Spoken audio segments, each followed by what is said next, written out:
अपर्णा यादव और प्रतीक यादव को लेकर बहुत सारी खबरें आपने देखा, हम सब ने किया भी है। एक तलाक की खबरें बीच में आई, लेकिन फिर बीच में मालूम चला सब कुछ ठीक हो गया। लेकिन अचानक से अखिलेश के भाई प्रतीक यादव का निधन हो जाता है। लोग सवाल करते हैं कि इसकी जांच होनी चाहिए, लेकिन कुछ हुआ नहीं। आप इसको कैसे देखें? देखिए सर, जांच का सवाल है क्योंकि बहुत कुछ पहले भी ऐसा हुआ है।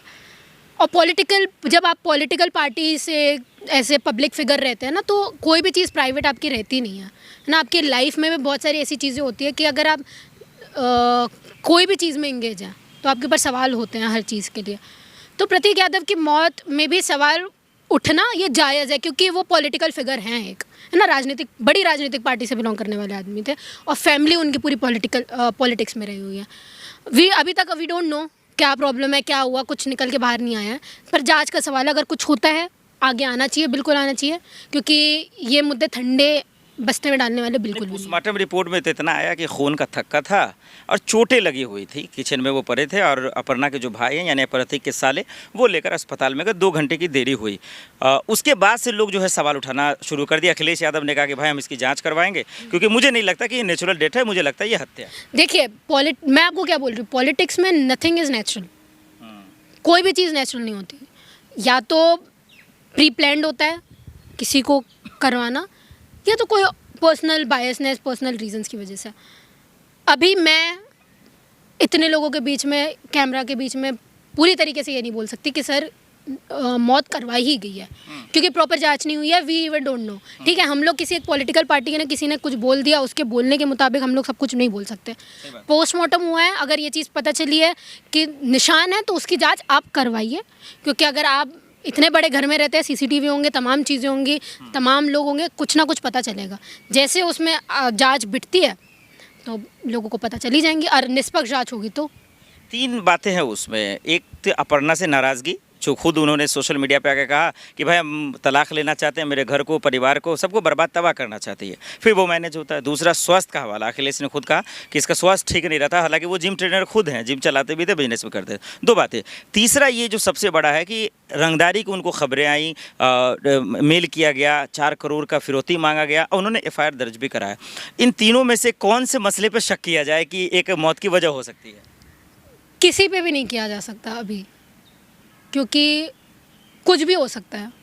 अपर्णा यादव अपनी खुन्नस निकालने के लिए करवा सकती हैं।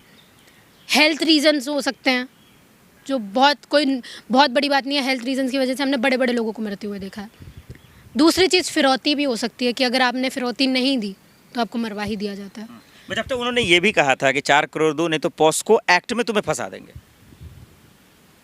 तो सर मैं वही तो बोल रही हूँ, अब अभी किसी एक पर्टिकुलर चीज़ के ऊपर एलिगेशन लगाना, ये ना एक पब्लिक फिगर, मेरे जैसे पब्लिक फिगर के ऊपर वो देता है, ना लोगों के ऊपर, क्योंकि लोगों को अगर नहीं पता है। देखिए, अगर पॉस्को एक्ट की बात हुई है, अगर फिरौती की बात हुई है, तो इसमें तो सबसे पहले जांच होनी चाहिए, क्योंकि इसमें फिर लड़की की बात आ जाती है।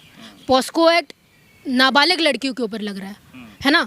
तो क्या प्रतीक यादव इन सब चीज़ों में जुड़े थे? अगर इस चीज़ का खुलासा होगा तो हो सकता है कि अखिलेश यादव जी ये सोचे कि मेरा घर का कोई इंसान बदनाम ना हो, तो ये सारी चीज़ें छोड़ के मैं एक नेचुरल डेथ ही दिखा देता हूँ। लोग ये भी कह रहे हैं कि जब प्रतीक यादव का निधन हुआ तो अपर्णा जी गायब थी, यानी कि वो असम थी। तो लोग कह रहे हैं भाई राजनीतिक काम से थे, और लोग कह रहे हैं कि भाई पत्नी कहाँ गायब हो गई। ये तो आपको समझना पड़ेगा। पॉलिटिक्स में अगर एक बार आके कोई आदमी ये चीज़ बोल रहा है कि मेरा रिश्ता अच्छा नहीं चल रहा है, तो इसका मतलब नहीं चल रहा है। बाद में आप कितना भी क्लियरिफाई कर दो, ये बात सही है कि अपर्णा और प्रतीक जी के बीच में चीज़ें ठीक नहीं थी। ना वो साथ में रहने चाहते थे, ना उनको ये था कि हम लोग बहुत अच्छे से रह पाएंगे एक साथ में। तो कोई बहुत बड़ी बात नहीं है। हो सकता है उन्होंने कुछ करवाया हो, और हो सकता है कि उनको इतना लगाव नहीं होगा कि वो अपने पति के निधन में आए, उनको ऐसा लगा कि मैं सामने जाऊँ, वहाँ ज़्यादा बेटर है। तो कोई भी चीज़ बहुत ज़्यादा इमोशनल होकर सोचने की बिल्कुल भी ज़रूरत नहीं है ना, कि वो क्यों नहीं गई, पत्नी है, यानी पति पत्नी के बीच में पत्नी पत्नी जैसा कुछ था ही नहीं पहले। जब बात पॉलिटिकल सेक्टर्स में आ जाती है सर, तो प्राइवेसी का ही नहीं होती है। अगर उन दोनों के बीच में प्यार मोहब्बत कुछ था, जो भी था रिश्ता था, तो अपने तक रख के अपनी चीज़ों को सॉल्व करना चाहिए था। वो ग्लोबली आनी नहीं चाहिए थी चीज़ें। जिस वक्त वो नेशनल मीडिया पे आई हैं, जिस वक्त वो सोशल मीडिया पे आई हैं, उस वक्त ही चीज़ें पब्लिक हो गई हैं, है ना। और हो सकता है अपर्णा यादव को भी डर हो कि मेरी बहुत सारी बातें निकल जाएंगी। अब मैं वही चीज़ पूछना भी चाह रहा हूँ कि क्या अपर्णा जी की ये जिम्मेदारी थी बतौर एक बीजेपी की नेत्री भी और बतौर उनकी पत्नी भी कि सोशल मीडिया पे आके, क्योंकि जब तलाक की खबरें आई तब भी उन्होंने मीडिया से दरकिनार कर लिया, सवाल पूछता रहा, भागती रहे। क्या अभी भी कम से कम बताना चाहिए कि एक्चुअल में क्या हुआ था, कैसे वो गिर गए, कैसे पोस्टमार्टम रिपोर्ट में जो आ रहा है उसका एक्चुअल मतलब क्या निकाला गया? आपको क्या लगता है सर, आके ये बताएंगे कि मैंने देखा है अपनी आंखों से? नहीं ना। ये को बोलता है, हत्यारा का भी बोलता है कि मैं हत्यारा हूँ, आके मुझे गिरफ्तार करो। और ये सारे सीखने वाले मोदी जी से हैं कि किसी भी चीज़ में चुप्पी साधो। तो बीजेपी वाले तो सब एक जैसे ही हैं। प्रतीक यादव की मौत पर अपर्णा यादव को जो सच बोलना चाहिए था, फाइनली 13 दिन के बाद उन्होंने सच उगल दिया, वो भी राज्यपाल के सामने। जी हाँ दर्शकों, ये बहुत बड़ी खबर है और बहुत हिम्मत जुटाई है अपर्णा यादव ने इस सच को बोलने के लिए, इस सच को कबूलने के लिए, क्योंकि इस सच को जानने के लिए कि प्रतीक यादव की मौत हुई है या नेचुरल डेथ है या हत्या हुई है या आत्महत्या की गई है या फिर जो स्वस्थ का हवाला दिया जा रहा था, आखिर इसकी सच्चाई क्या है, वो हम सबके सामने आ गई है। और इसको किसी और ने नहीं बताया, ये अखिलेश यादव ने नहीं बताया, ये चाचा शिवपाल ने नहीं बताया, या आदित्य जी ने नहीं बताया, या डिम्पल भाभी जी ने नहीं बताया, ये खुद उनकी पत्नी अपर्णा यादव जी ने बताई और अपने 2 बच्चों के साथ में बताया। मैंने फॉरएवर न्यूज के माध्यम से आपको दिखाया भी कि किस तरीके से वो वीडियो जिसमें अपर्णा यादव ये कह रही हैं कि प्रतीक यादव के साथ क्या हुआ, कैसे उनका निधन हुआ, कैसे उनकी मौत हुई, क्या दिक्कतें आई, और एक डॉक्टर का भी नाम लिया जिसका वो उनको नाम डॉक्टर का जिक्र तो कर रही हैं लेकिन उसका नाम लेने से कतरा रही हैं।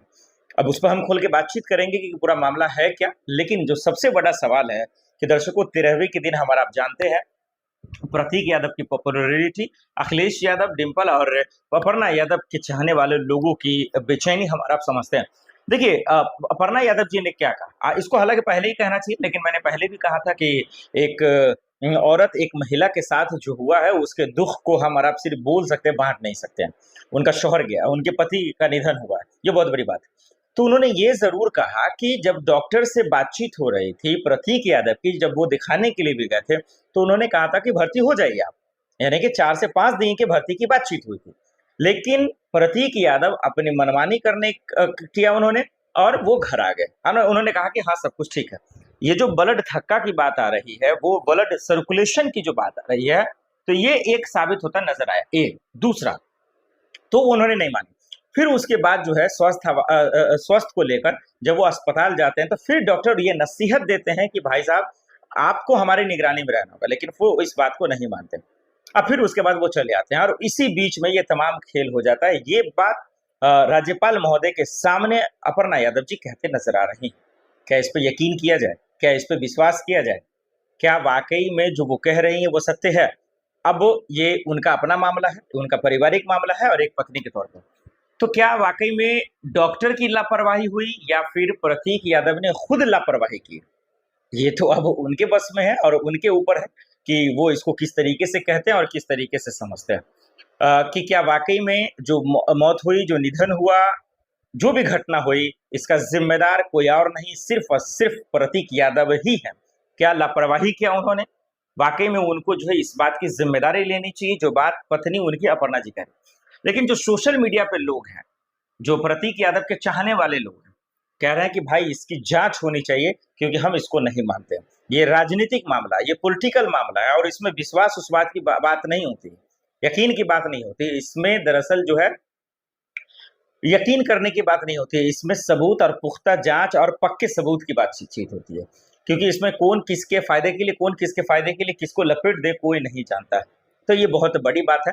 लेकिन अब सवाल तो यही रहेगा कि देखिए धीरे धीरे अपर्णा जी तो सच बोल रही हैं, वो तमाम चीजें कि हुआ क्या था, दिक्कतें क्या आई, लेकिन अगर वो पोस्टमार्टम रिपोर्ट पे अपनी बात रख देती तो शायद और भी बेहतर होता कि आखिर जो डॉक्टर जी ये कह रहे हैं कि खून का थक्का था, ब्लड सर्कुलेशन प्रॉपर तरीके से नहीं हो पा रहा था, ऑक्सीजन की कमी आ रही थी, और जो चोटें आई वो आखिर कैसे आई, उसके पीछे की हरकत क्या है, वजह क्या है। और अपर्णा के जो भाई को लेकर सवाल उठे कि भाई उन्होंने साजिश रची, वो भी एक जिम्मेदार हो सकता है, इसलिए सीबीआई की जांच, योगी पुलिस की जांच, तमाम चीज लोग कहते रहे कि योगी पुलिस पे तो भरोसा भी नहीं है। तो इन सब के बीच को मुझे लगता है इन सब सवालों पे पर्दा डाल दिया है और अपर्णा जी ने क्लियर कर दिया है कि भाई साहब आप लोग जो सवाल पूछ रहे हैं, मेरे पे आरोप जो लगा रहे हैं या आप लोग जो छाती पीट रहे हैं, ऐसी कोई बात नहीं है। जो निधन हुआ है, जो मौतें हुई हैं, वो दरअसल लापरवाही है, स्वास्थ्य की वजह से हुई है। डॉक्टर से बार बार मशवरा हो रहा था, तो ये तो अब आपका विषय, दर्शकों को यकीन करना नहीं करना, मेरा काम तो सवाल करना ही था। लेकिन और बेहतर होती कि जो पोस्टमार्टम रिपोर्ट था जिसमें डॉक्टर जो बात कह रहे हैं उस पर अपर्णा जी का क्या रिएक्शन है वो अगर बता देती तो ये चीजें और भी क्लियर हो जाती और समझ में आ जाता कि प्रतीक यादव के पीछे का जो साजिश करता है वो आखिर कौन है, और वो पकड़ा कब जाएगा, वो धरा कब जाएगा, वो जेल कब जाएगा, वो सलाखों के पीछे कब जाएगा। ये बहुत बड़ी बात हो जाती है।